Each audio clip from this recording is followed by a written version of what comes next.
అంతేకాదు ఆ చినిగిపోయిన బట్ట ద్వారా నీ ఇంట్లోని లక్ష్మీ కటాక్షం కూడా బయటకు వెళ్లిపోతుంది. ఈ విషయాన్ని నిరూపించడానికి కృష్ణుడు ఒక ఉదాహరణ చెప్పాడు. పూర్వం కాశీ నగరంలో కనకవతి అనే ఒక జమీందారిని ఉండేది. ఆమె పేరుకు తగ్గట్టే కనకవర్షం కురిపించేంత ఆస్తిపాస్తులు ఆమెకు ఉండేవి. పట్టుచీరలు అంటే ఆమెకు పిచ్చి. రోజుకొక చీర కట్టుకునేది. ఒక్కసారి కట్టుకున్న చీరను మళ్లీ కట్టుకోవడానికి నామోషిగా ఫీలయ్యేది. ఆమె బీరువాలు నిండా వందల కొద్దీ చీరలు ఉండేవి. పండుగ వచ్చిందంటే చాలు కొత్త బట్టలు కొనడం, పాతవి పనివాళ్లకు పంచిపెట్టడం ఆమెకు అలవాటు. అయితే ఆమె ఇచ్చే విధానం చాలా ఘోరంగా ఉండేది. కనకవతి తన పనిమనుషులు లేదా యాచకులు వచ్చినప్పుడు తన పాత చీరలను, భర్త పాత పంచెలను, చినిగిపోయిన ఉత్తరీయాలను ఉండలు చుట్టి వారి ముఖాన విసిరేది. ఇదిగో, ఇది చాలా ఖరీదైన చీర, కొంచెం చినిగింది అంతే, తీసుకుని ఏడువు అని అహంకారంతో మాట్లాడేది.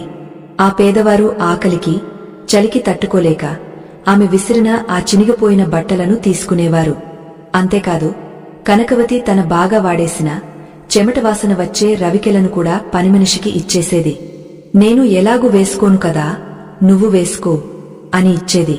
ఇది ఆమె చేసిన అతి పెద్ద పొరపాటు. ఎప్పుడైతే కనకవతి తన చెమటతో, తన శరీర స్పర్శతో నిండిన ఆ రవికెలను, చినిగిపోయిన వస్త్రాలను ఇతరులకు దానం చేయడం మొదలుపెట్టిందో అప్పుడే ఆమె పతనం ఆరంభమైంది. శాస్త్రం ప్రకారం స్త్రీల రవికలు, పురుషుల లోదుస్తులు అనేవి వారి దాంపత్య శక్తికి మరియు ఆకర్షణ శక్తికి ప్రతీకలు. వాటిని ఇతరులకు ఇవ్వకూడదు. వాటిని కాల్చేయాలి లేదా ఎవరు తొక్కని చోట పాతిపెట్టాలి తప్ప మరొకరికి దానం చేయకూడదు. కనకవతి ఆ నియమాన్ని ఉల్లంఘించింది. కొన్నాళ్లకు ఏమైందంటే కనకవతి ఇంట్లో కలహాలు మొదలయ్యాయి.